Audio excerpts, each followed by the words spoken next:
Assalamualaikum warahmatullahi wabarakatuh. Halo sahabat solih-solihah, ketemu lagi ya dengan saya. Nah, tentunya masih di acara yang sama, yaitu acara Uswah Podcast.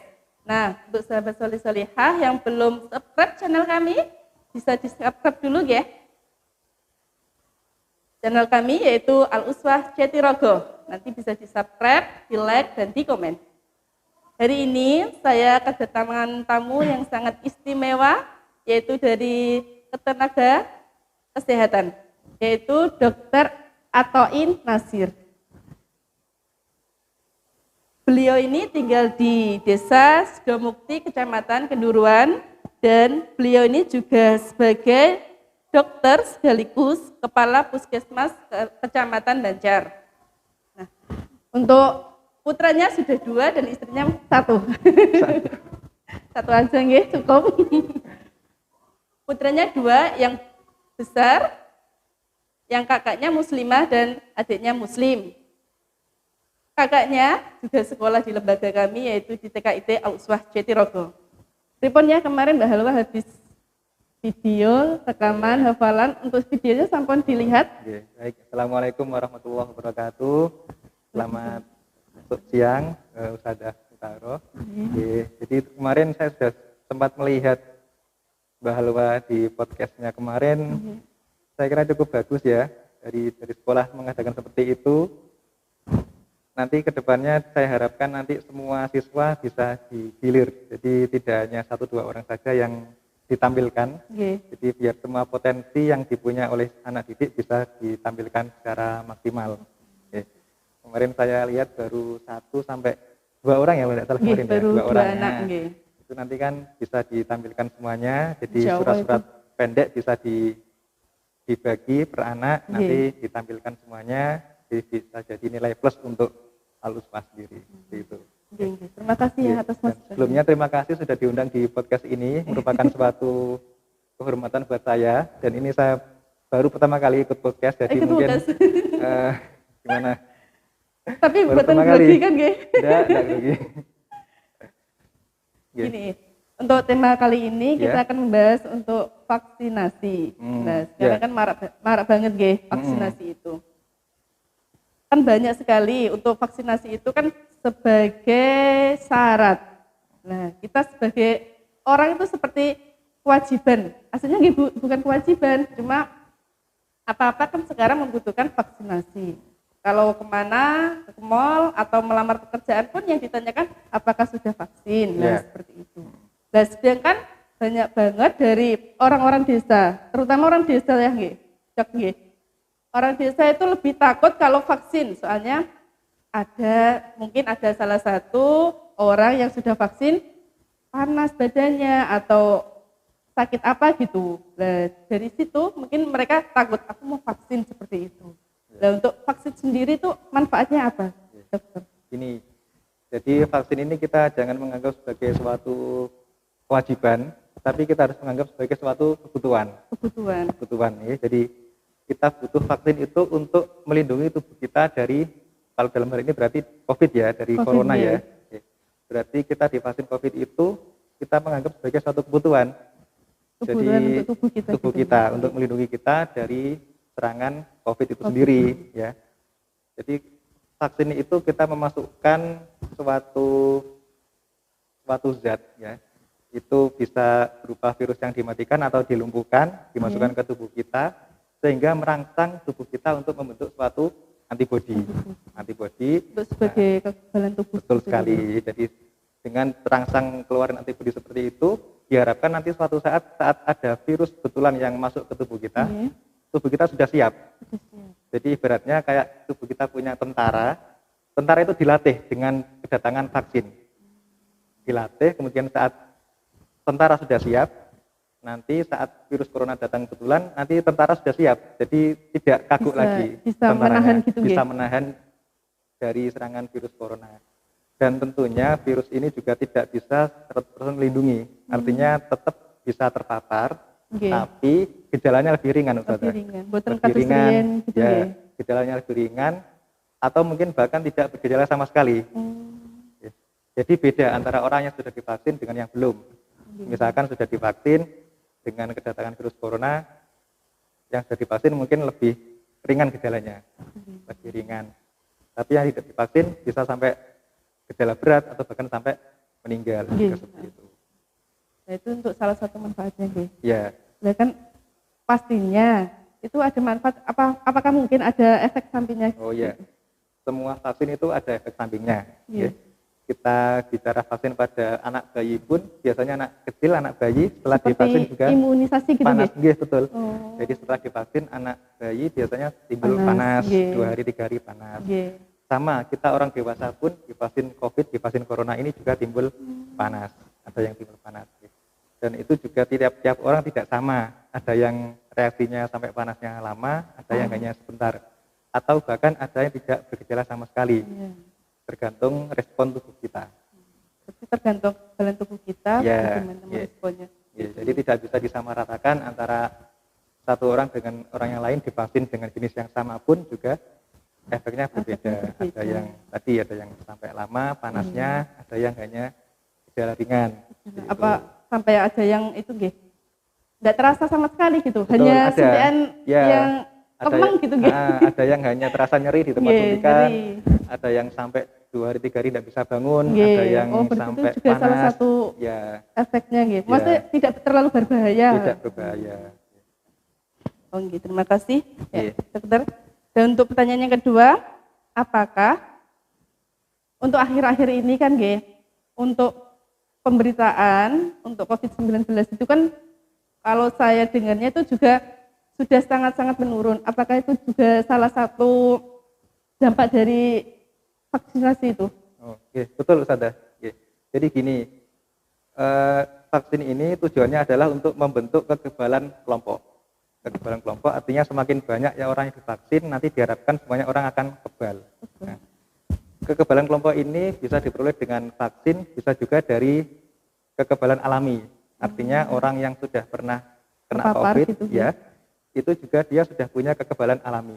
Nah, terus untuk yang akhir-akhir ini kasusnya turun, bisa karena memang sudah semakin banyak orang terpapar, ditambah juga dengan banyak orang yang sudah divaksin.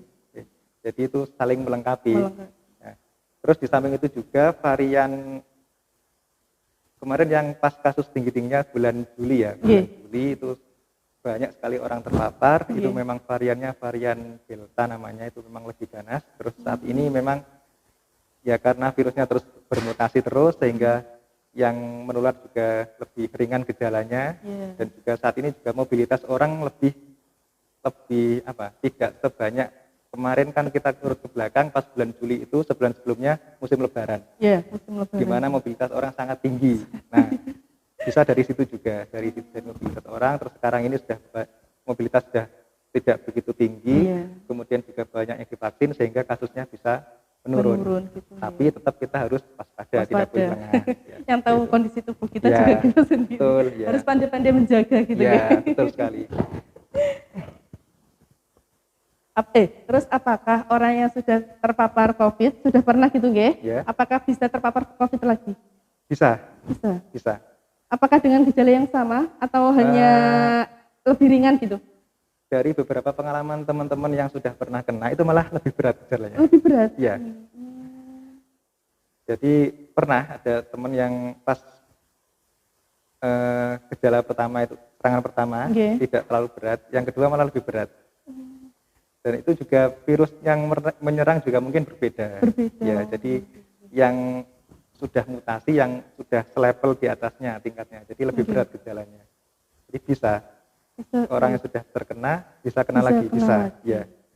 Padahal kalau seumpama itu seperti cacar, kalau cacar itu kan sekali kena dia nggak bisa kena lagi katanya seperti itu. Beda. Mungkin dari kedokteran kan beda.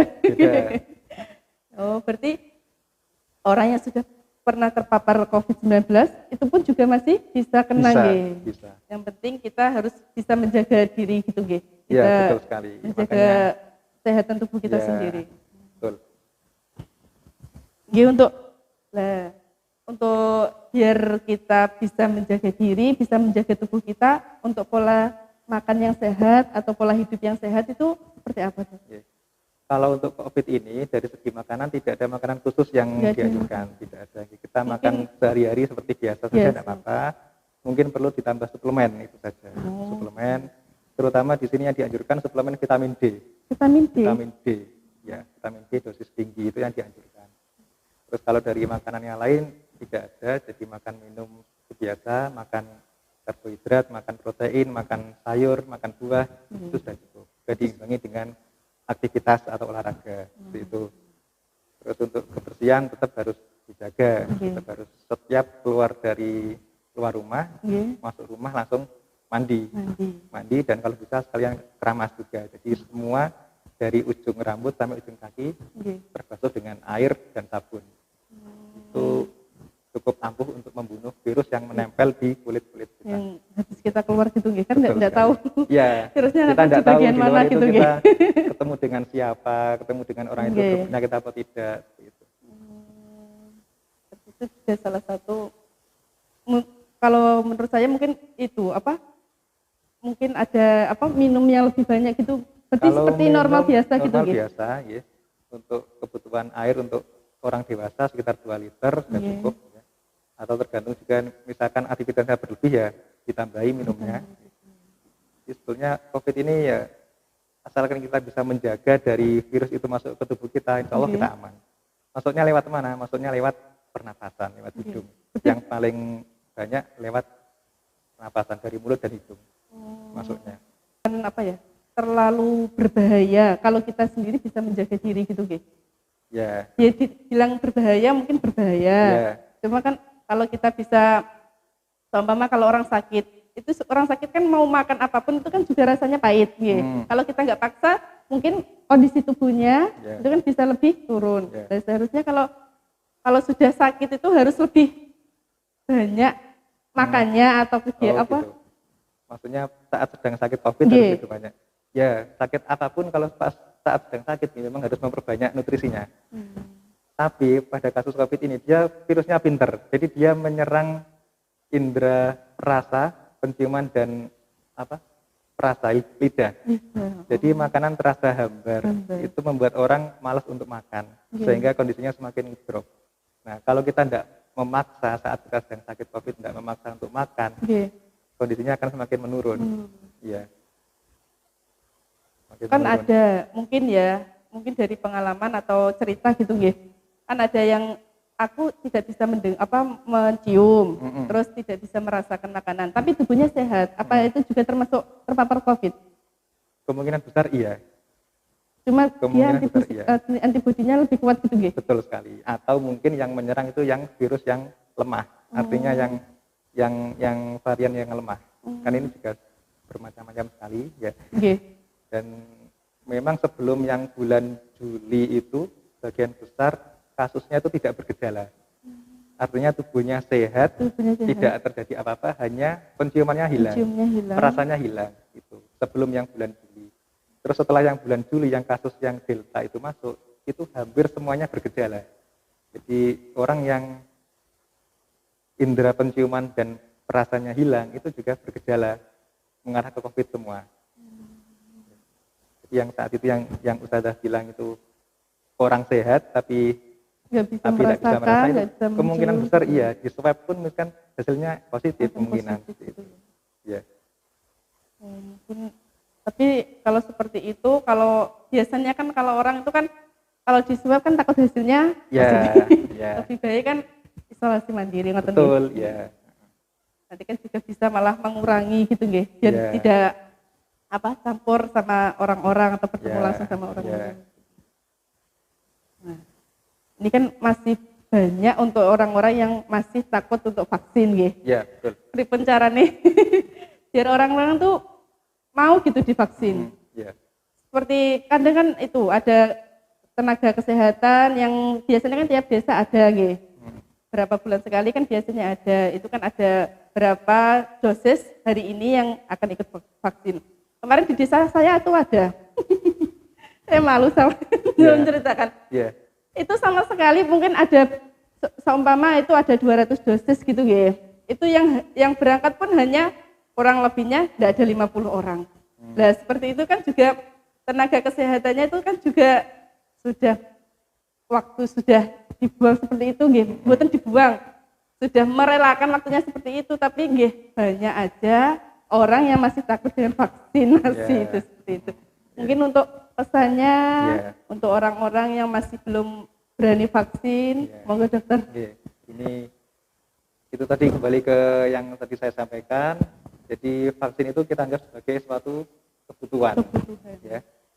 Dan kalau saya puskesmas turun ke desa itu biasanya memang yang masih sedikit partisipasinya masih orang-orang yang sepuh, yang lansia. Iya. Itu mereka alasannya, alah Pak sudah mau tua, tidak kemana-mana gitu ya. Mereka tidak kemana-mana, tapi orang di sekitarnya itu kemana-mana. Nah, misalkan panjenengan di rumah ada orang tua, kan mereka memang tidak kemana-mana, tapi panjenengan kan kemana-mana. Jadi meskipun mereka tidak kemana-mana, mereka harus divaksin lansia, karena lansia ini termasuk salah satu yang rentan terkena COVID dan gejalanya biasanya lebih parah. Jadi dan untuk masalah keamanan, saya kira tidak usah takut ya, semua vaksin COVID yang ada di Indonesia, terutama di Tuban, itu semuanya sudah vaksin yang aman. Jadi tidak ada vaksin yang tidak aman. Semuanya aman dan halal, dan memang semua vaksin ada efek sampingnya. Entah itu ringan sampai yang agak berat, tapi agak berat pun tidak sampai yang mengganggu aktivitas yang sampai terlalu mengganggu aktivitas yang kita tidak bisa ngapa-ngapain gitu. Tetap ya mungkin hanya 2 hari 3 hari, setelah itu panasnya sehat lagi. Terus juga gini, ini ada himbauan atau ada edaran terbaru bahwa vaksin Sinovac sudah bisa dipakai untuk usia 6 sampai 11 tahun. Jadi yang sebelumnya dulu dipakai pada anak usia 12 tahun ke atas. Sekarang mulai tanggal 1 kemarin sudah ada rilisnya bahwa bisa dipakai mulai usia 6 tahun. Jadi nanti kemungkinan anak didik yang usianya 6 tahun ke atas nanti juga akan menjadi sasaran vaksin. Nah ini juga saya menghimbau kepada para orang tua, jangan menghalang-halangi anaknya untuk divaksin. Nanti saat putra bapak ibu terpapar, nanti panjenengan baru menyesal. Jadi mumpung vaksin ini masih gratis dan insya Allah aman dan halal, tidak ada suatu hal yang ditakutkan, monggo saat nanti sekolah Al-Uswah ini didatangi oleh mungkin dari petugas puskesmas, didatangi, jangan ragu untuk anaknya divaksin, seperti itu. Jadi ini mungkin masih belum rilis resmi, baru kemarin ada press release, tapi nanti surat edarannya mungkin usul dan baru realisasi di Tuban ini mungkin tidak tahu, kita nunggu instruksi dari Dinas Kesehatan untuk pelaksanaannya di siswa usia 6 sampai 11 tahun. Jadi nanti juga dari pihak Al-Uswah sendiri juga mungkin bisa menyampaikan bahwa vaksin ini memang diharuskan, artinya harus sebagai suatu kebutuhan untuk kita semua, biar nanti anak-anak sekolah juga lebih aman, kita lebih sebagai orang tua juga tidak was-was dengan anak kita yang di luar bertemu dengan teman-temannya yang kita juga tidak tahu dari mana saja, kemudian background orang tuanya seperti apa, kerjanya di mana. Kalau dengan divaksin, insya Allah lebih aman. Itu berarti kalau usia 6 sampai 6 ke atas gitu? 6 ke atas ya. Itu sudah masuk SD, apa kelompok yang B itu juga tergantung usia Jadi usia TKB pun kalau usianya 6 tahun ke atas, ya, kayak kebetulan anak saya itu sudah 6 tahun lebih bisa divaksin. Ya. Berarti harus seumpama ada vaksinasi di sekolahan gitu ya, harus dibedakan usianya gitu. Betul, ya. Tidak jadi, semua ikut nonton ya. Jadi patokannya bukan kelas tapi patokannya usia. Jadi nanti kita dipilah per tanggal lahirnya. Kalau yang lebih dari 6 tahun pada hari itu berarti boleh dan aman. Ya. Kalau 6 tahunnya kurang 1 bulan gitu tetap tidak bisa. Tidak bisa. Tadi yang jenengan Sanjang bilang untuk vaksinasi itu tahun depan itu akan maksudnya tidak seperti sekarang gratis gitu. Apa saya juga baca di berita-berita itu seperti itu. Itu apa itu benar apa enggak gitu? Nah, ini saya juga tidak bisa menjawab, artinya bukan kapasitas saya untuk menjawab Itu yang jelas vaksin ini mahal. Sangat mahal, dan kalau kita kalikan dengan jumlah penduduk sekarang ini yang sudah divaksin kan bisa menghitung berapa juta, berapa triliun uang negara yang dihabiskan untuk vaksin. Ya. Dan kalau misalkan kok keuangan negara kita kolaps karena vaksin, bisa jadi tahun depan akan bayar vaksin. Lah, mumpung saat ini masih gratis, mumpung sekarang masih gratis, monggo jangan sia-siakan kesempatan untuk vaksin dimanapun tempatnya, di balai desa kah, di puskesmas kah, atau di tempat lain, monggo silahkan. Mumpung gratis ya. Mumpung masih gratis. Kalau kita juga tidak tahu untuk kedepannya, untuk apa nanti. Mumpung sekarang masih gratis, monggo yang belum vaksin bisa ikut vaksin. Nah, terima kasih Dok atas sudah dijelaskan manfaatnya vaksin, sudah dijelaskan vaksinnya, terus sudah dijelaskan juga untuk pola hidup sehatnya. Terima kasih juga sudah meluangkan waktunya. Mohon maaf mengganggu waktunya, Tidak sama sekali. Mungkin nanti lain kali bisa diajak untuk podcast lagi. Ya, insya Allah. Insya Allah. Ya. Semoga bisa diluangkan waktunya lagi dan bisa bertemu lagi. Nah, itu sahabat solih-solihah untuk penjelasan mengenai vaksinasi. Dan bagi yang belum berani vaksinasi, boleh atau lihat-lihat di Google, mungkin banyak ya, sekarang sudah lebih canggih ya. Nanti sebelum tahun depan, kalau saya melihat di berita itu tahun depan itu sudah bayar. Mumpung sekarang masih gratis, yuk kita vaksin ya. Ya, terima kasih sekali lagi Dok. Sama-sama Ustazah, sama-sama.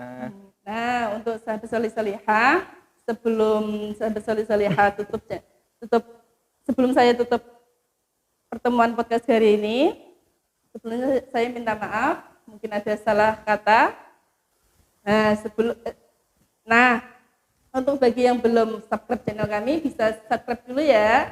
Subscribe, komen, dan di-like. Dan saya akhiri, wassalamualaikum warahmatullahi wabarakatuh. Waalaikumsalam warahmatullahi wabarakatuh.